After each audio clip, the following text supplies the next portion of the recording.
Sa pagsikat ng araw sa barko, isang routine lang ang kanilang ginagawa araw-araw. Gigising ng alas 5 ng madaling araw para mag-ehersisyo, maligo, kumain, magbasa ng Biblia at mag-monitor.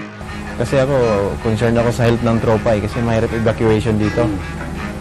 Every bedtime, talagang pinapakomply ko sila na mag-mosquito net. Di ba nakikita niyo? Lamok dito, sir? Kasi may mga incident na kasi na naibak lang siya dahil merong ganon. Lamok yung pinanggaling. Salamat kami pag umulan.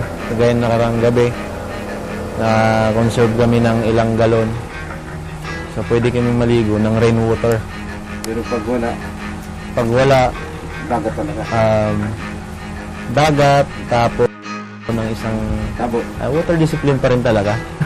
Tuwing gabi lang maaaring makanood ng telebisyon ang mga sundalo dahil limitado lang ang gasolina ng kanilang generator at halos memoryado na ng mga sundalo ang lahat ng pelikulang pinapanood nila.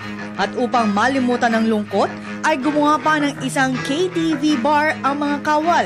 Ito upang mawala ang kanilang pangungulila at maiwasan na matipres.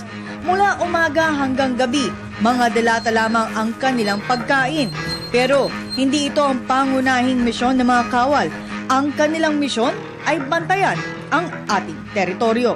Sa ilang buwan nilang nagbabantay, ang mga barko ng China lamang ang laging nakaantabay sa lugar. May satellite phone at radio communication sila sa barko para ipaalam kaagad ang mga bagong insidente na ginagawa ng China sa lugar.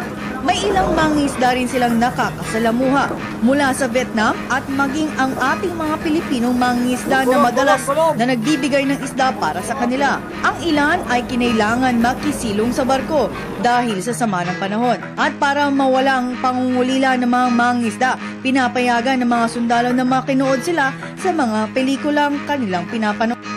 Bukod dito, kinakausap ni Lieutenant Pelotera ang mga mangingisda kung bakit nila kailangan bantayan ang ating teritoryo. Dahil dito, ang mga mangingisda na ang kanilang nagiging mata sa lugar.